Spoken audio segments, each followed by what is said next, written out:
الحمد لله الذي هدانا لهذا وما كنا لنهتدي لولا أن هدانا الله لقد جاءت رسل ربنا بالحق صلوات الله وسلام على سيدنا محمد المصطفى وعلى آله وأصحابه أجمعين.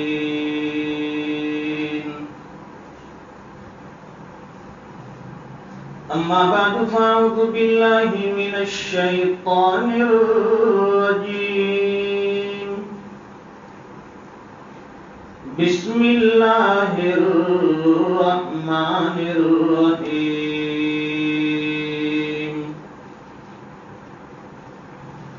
والذين جاهدوا فينا لنهدينهم سبلنا وَإِنَّ اللَّهَ لَمَعَ الْمُحْسِنِينَ.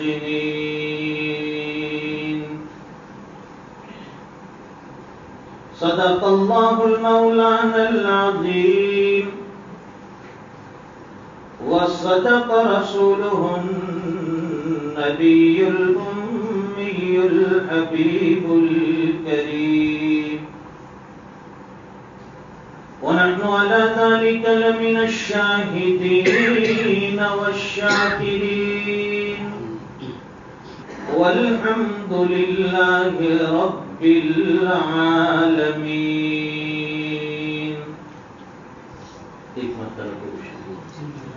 اللهم صل على سيدنا ومولانا محمد وعلى آل سيدنا محمد وبارك وسلم.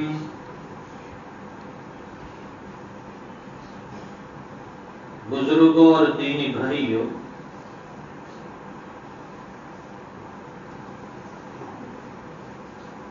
ہر کام کے پیچھے محنتیں ہوتی ہے، قربانیاں ہوتی ہے، چاہے اس کام کا تعلق دین سے ہو یا دنیا سے ہو. کوئی دنیاوی کام ہو تو اس کے لیے بھی پہلے محنتیں کرنی پڑتی ہے اور پچھلے لوگوں نے اس کے لیے قربانیاں دی ہوتی ہے.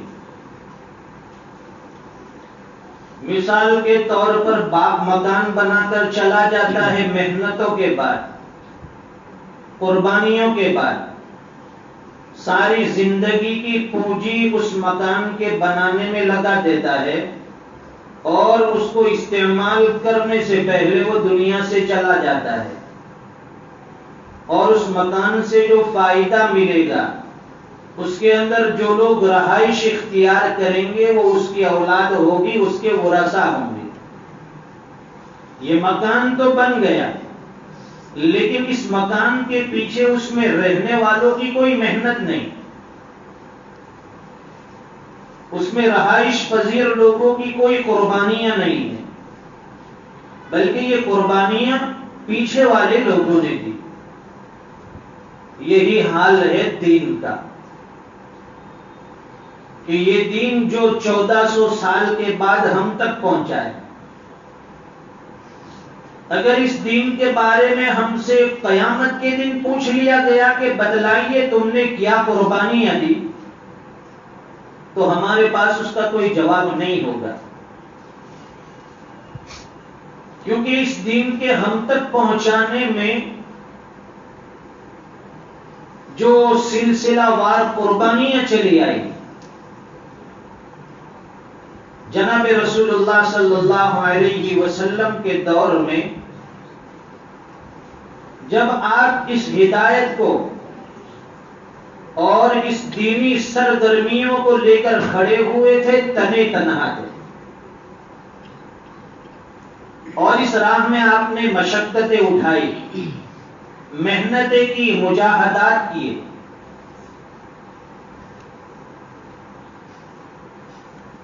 اور لوگ آپ کی جان کے بھی دشمن بنے، مال کے بھی دشمن بنے۔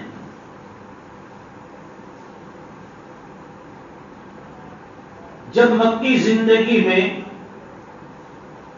سرکار دو عالم صلی اللہ علیہ وسلم پر اور آپ کے جانثار صحابہ کرام پر ظلم و ستم کی چکیاں پیسی جانے لگی،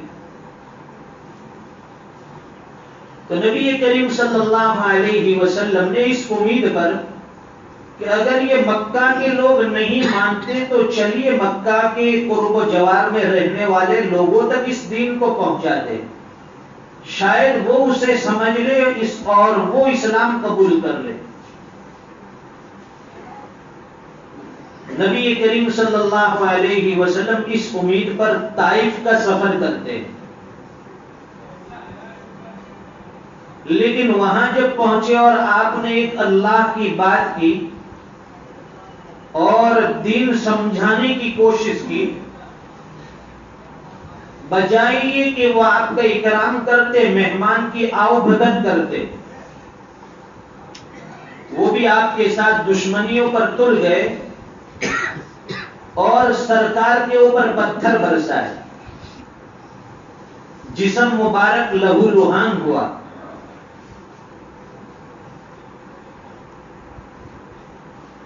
دین کے خاطر گھر گھر جانا، طائف جا کر پتھر کھانا، یہ دعوت و تبلیغ کے ساتھی بھی دین کے لیے گھر گھر جاتے ہیں، تو سرکار بھی گھر گھر گئے، یہاں تک کہ طائف کا سفر کیا۔ دین کے خاطر گھر گھر جانا، طائف جا کر پتھر کھانا، پھر بھی دعائیں دیتے رہنا، سب کے بس کی بات نہیں۔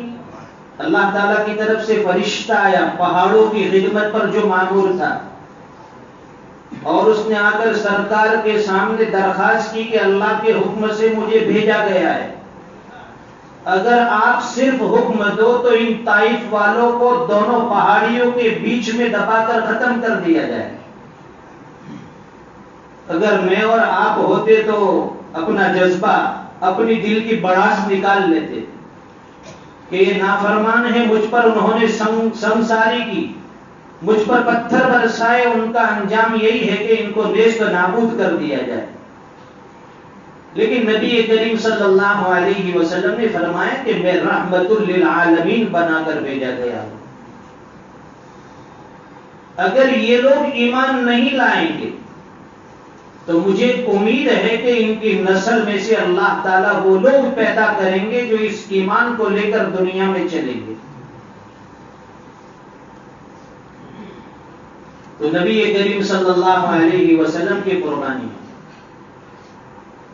اور اس کے بعد صحابہ اکرام کی قربانیاں، ہمارے اکابر کی قربانیاں، ایک لمبی تاریخ اور داستان ہے ان قربانیوں کی، اور سلسلہ وار یہ ایمان بچتے بچاتے ہم تک پہنچا۔ یہ بڑا قیمتی ہیرا ہے ایمان کا، اور آج پوری دنیا مسلمانوں کے اس قیمتی ہیرے کے پیچھے لگی ہے کہ کسی طرح سے ان کے اندر سے یہ ایمانی جو طاقت ہے، ان کا ایمانی جذبہ اور پاور ہے، اس کو ختم کر دیا جائے، مسلمان خود بخود ختم ہو جائے گا۔ لیکن یہ اس خالق اور مالک کا احسان ہے کہ آج بھی اس نے ایسے جانباز، ایسے جوانمرد اور ایسے اللہ کے راستے میں قربانیاں دینے والے، محنتیں کرنے والے لوگ تیار رکھے ہیں جو جان کی بازی لگا سکتے ہیں لیکن دین اسلام پر حرف نہیں آنے دیتے. کفر کی ایسی ظلمت میں ایمان کا بچانا مشکل ہے. ہر طرف کفر ہی کفر ہے، اور ایسے حالات میں ایمان کا بچانا بڑا کٹھن مسئلہ ہوتا ہے. کفر کی ایسی ظلمت میں ایمان کا بچانا مشکل ہے، اور مسلم بن کر ہند میں رہنا سب کے بس کی بات نہیں. بلکہ اس کو تھوڑا بدل دو، مسلم بن کر ملک میں رہنا، دنیا کی کسی بھی ملک میں ہو، سب کے بس کی بات نہیں. یہ اس ایمانی طاقت نے اور اس ایمانی پاور نے آج ہمارے قدم جما کر رکھے ہیں. جب تک ہمارا ایمان سلامت ہے، ہم اسلام پر گامزن ہیں، اس وقت تک دنیا کی کوئی طاقت ہندوستان تو کیا پوری دنیا کے کسی ملک سے مسلمان کو نہیں مٹا سکتی. تو بتلا یہ رہا تھا کہ اللہ تعالیٰ کی شان جو کریمی والی بھی ہے، اور اللہ تعالیٰ کی ایک شان بے نیازی والی بھی ہے.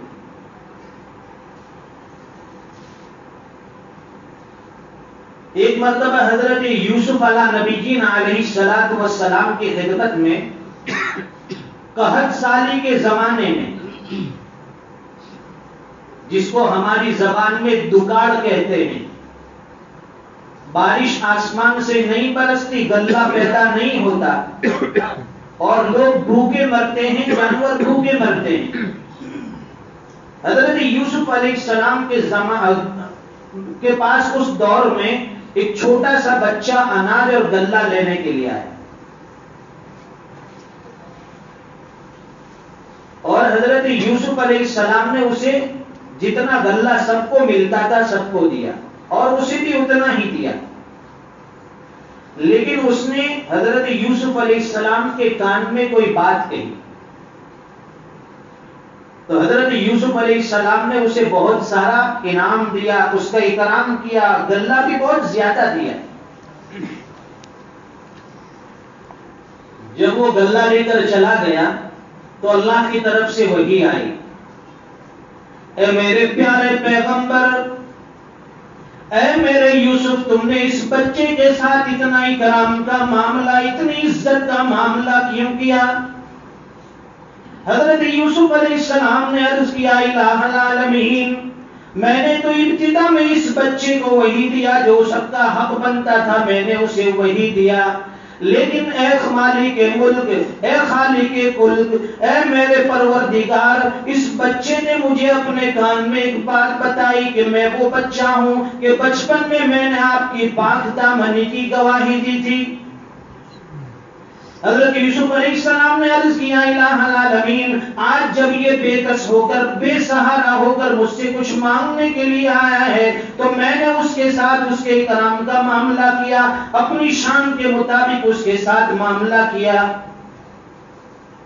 اللہ تعالیٰ نے حضرت یوسف علیہ السلام کو پھر وحی کے ذریعے بتلایا، اے میرے پیارے پیغمبر، جس بندے نے تمہاری پاک دامنی کی گواہی دی، تم نے اس کے ساتھ وہ معاملہ کیا جو تم کر سکتے تھے، تم نے اس کے ساتھ وہ اکرام کیا جو تمہاری شان کے مطابق تھا.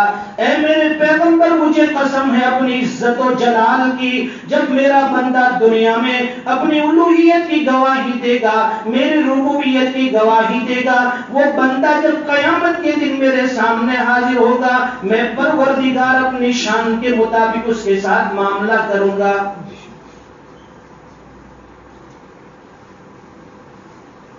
ہم اپنی شان کے مطابق معاملہ کرتے ہیں، اور اللہ تعالیٰ قیامت کے دن اپنی شان کے مطابق معاملہ کریں گے. وہ رب نوازنے پر آتا ہے تو بڑے سے بڑے گنہگار اور پاپی کو بھی معاف کر دیتا ہے، اور جب پکڑنے پر آتا ہے تو بڑے سے بڑے ولی کے قدم ڈگمگانے لگتے ہیں. جہاں وہ کریم ہے وہاں وہ بے نیاز بھی ہے. اللہ الصمد، اللہ بے نیاز ہے. جنگ آزادی کے جو سپوت تھے اور ہمارے ہندوستان کے علماء دیوبند نے اس ہندوستان کی آزادی میں جو نمایاں کارنامہ انجام دیا، انہوں نے جو قربانیاں پیش کی، ان میں سر فہرست جو نام آتا ہے شیخ الہند حضرت مولانا محمود حسن دیوبندی رحمت اللہ علیہ۔ اسی ہندوستان کی آزادی کے سلسلے میں جو تحریک چلی تھی، اور یہی علماء دیوبند پہلے بیدار ہوئے تھے، انہوں نے ہندوستانیوں کے دل میں، اس ملک میں رہنے بسنے والے لوگوں کے دل کو گرمایا کہ ہم اس ملک میں رہ کر غلامی والی زندگی نہیں گزار سکتے۔ آپ کو گرفتار کر کے مالٹا کے جیل خانے میں لے جایا گیا، اور وہاں آپ کے ساتھ جیل میں شیخ الاسلام حضرت مولانا حسین احمد مدنی رحمت اللہ علیہ، حضرت مولانا عزیز گل، یہ سب حضرت شیخ الہند کے شاگرد ہیں، وہ بھی آپ کے ساتھ قید خانے میں رہے۔ وہاں کی سزا کے درمیان جو فرنگی لوگ تھے، انگریز تھے، انہوں نے یہ فیصلہ کر لیا کہ ان لوگوں کو اسی مالٹا میں قید رکھا جائے، اور اس وقت تک قید رکھا جائے کہ ان کی جان بھی اسی جیل خانے میں نکلے۔ جب شیخ الہند رحمت اللہ علیہ نے یہ سنا تو آپ کی آنکھوں میں آنسو آ گئے۔ دوسرے جو شاگرد تھے حضرت مولانا حسین احمد مدنی اور حضرت مولانا عزیز گل، وہ حیران ہو گئے کہ ہمارے استاد تو صبر و استقامت کے پہاڑ تھے، یہ کیا بات ہے کہ موت کا نام سن کر ان کی آنکھوں میں آنسو آ گئے۔ چونکہ استاد تھے اس لیے استاد کے سامنے کوئی سوال نہیں کیا۔ 2 دن گزرے، 4 دن گزرے، ہفتہ گزرا، لیکن حضرت شیخ الہند رحمت اللہ علیہ کی آنکھوں سے آنسو جاری، آپ کثیر البکا ہو گئے، مسلسل رونا چالو۔ اب یہ شاگرد حیران تھے، انہوں نے مشورہ کیا کہ حضرت استاد کو جا کر ہم سمجھاتے ہیں کہ آپ موت سے اتنا کیوں ڈرتے ہیں۔ ایک دن صبح کو موقع مل گیا، یہ حضرات خدمت میں پہنچے اور شیخ الہند سے عرض کرنے لگے کہ حضرت، ہم لوگوں کی موت تو اللہ کے راستے میں آئے گی، اور یہ شہادت کی موت تو قسمت والوں کو ملتی ہے، اس پر خوش ہونا چاہیے، رونا نہیں چاہیے۔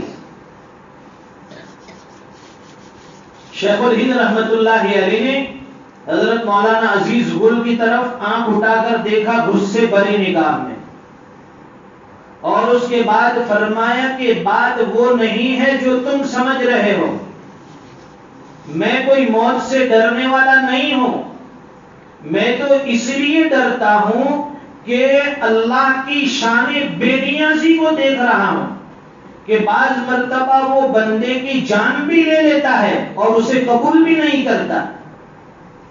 ہماری جان تو چلی جائے گی، لیکن کیا اس کی کوئی گارنٹی ہے کہ اللہ کے یہاں ہماری جان قبول ہو گئی؟ تو اس رب کی شان بے نیازی کو دیکھ کر میں رو رہا ہوں، موت سے نہیں ڈرتا۔ یہی شیخ الہند رحمت اللہ علیہ کا جب انتقال ہوا اور ان کو غسل دیا گیا، تو غسل کے دوران لوگوں نے دیکھا کہ آپ کے جسم پر، باڈی پر بڑے بڑے زخم تھے، اور زخموں کے بڑے بڑے نشان تھے۔ گھر والوں سے پوچھا کہ حضرت کی بدن کے اوپر، جسم پر یہ نشان کیسے؟ چونکہ گھر والوں کو بھی کسی بات کا علم نہیں تھا، انہوں نے کہا ہمیں پتا نہیں، دوسرے لوگوں سے تحقیق کی، کسی کو پتا نہیں۔ جب حضرت کا انتقال ہوا اس وقت شیخ الاسلام حضرت مولانا حسین احمد مدنی رحمت اللہ علیہ کلکتہ میں تھے۔ جیسے ہی ان کو پتا چلا جلدی سے حضرت کے یہاں پہنچے، ان سے کسی نے پوچھ لیا کہ یہ حضرت کے جسم پر یہ زخم کے نشان کیسے؟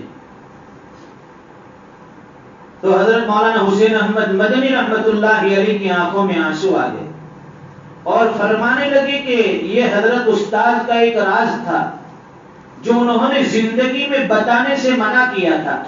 اب چونکہ وہ دنیا میں رہے نہیں اس لیے میں بتلاتا ہوں. اور فرمایا کہ مالٹا کے قید خانے میں جیل میں حضرت کو ایسی سزائیں دی جاتی تھی، وہ فرنگی اور انگریز ایسی سخت سزائیں دیتا تھا کہ حضرت کے جسم پر اتنے درے مارے جاتے تھے اور آپ کے جسم کو زخموں سے چور کر دیا جاتا تھا. اور وہ فرنگی انگریز صرف اتنا کہتا تھا کہ محمود حسن صرف اتنا کہہ دے کہ تو فرنگیوں کا اور انگریز کا مخالف نہیں. لیکن آپ فرماتے کہ نہیں، یہ میں نہیں کہہ سکتا. لوگوں نے پوچھا کہ کیوں؟ اس لیے کہ میں اللہ کی فہرست سے، اللہ کے رجسٹر سے نام نکال کر تمہارے رجسٹر میں اپنا نام لکھانا نہیں چاہتا. ایک مرتبہ شاگردوں نے پوچھ لیا تھا کہ حضرت اتنی سب سزائیں کیوں برداشت کر رہے ہیں؟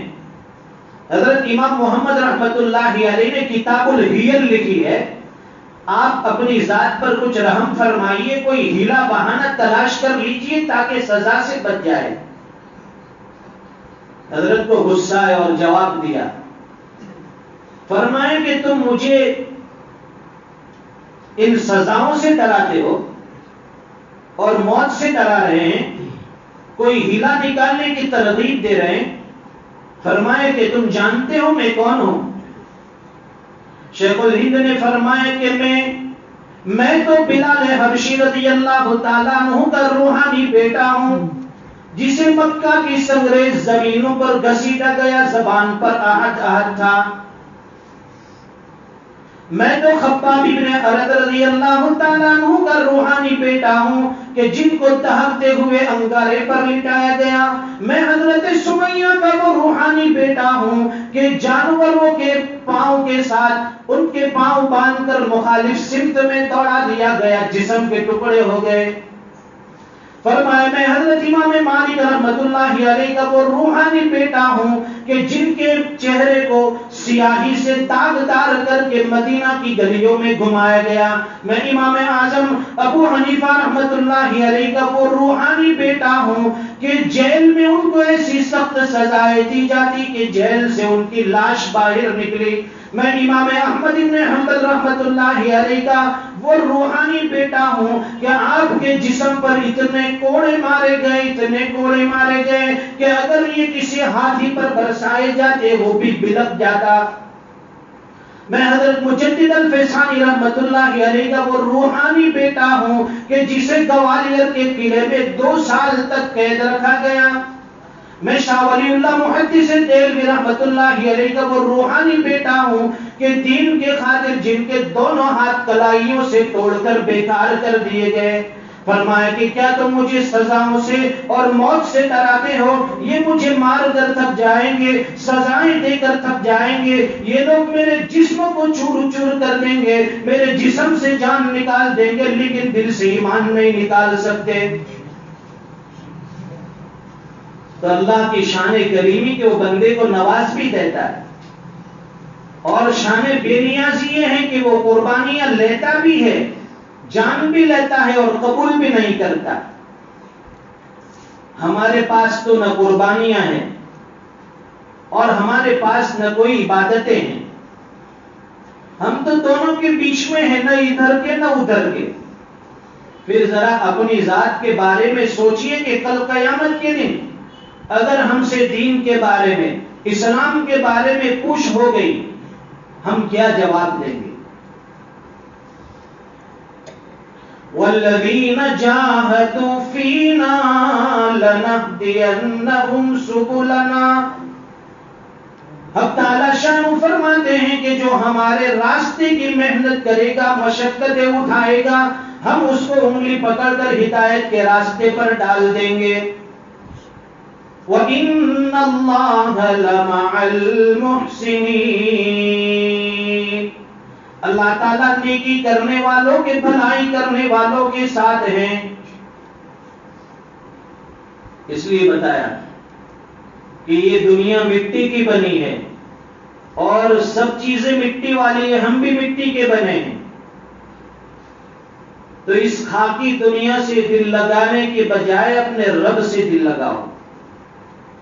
کسی خاکی پہ مت کر خاک اپنی زندگانی کو، جوانی کر فدا اس پر کہ جس نے دی جوانی کو. یہ جوانی اللہ کے دین کے لیے لگانے کے لیے ہے. یہ جوانی نمازوں میں کھڑے ہونے کے لیے ہے.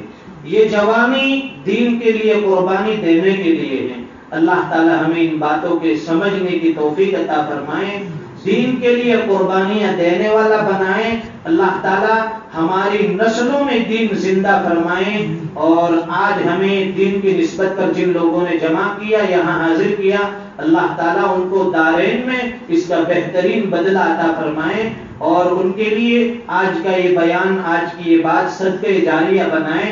آمین. وآخر دعوانا الحمدللہ رب العالمین.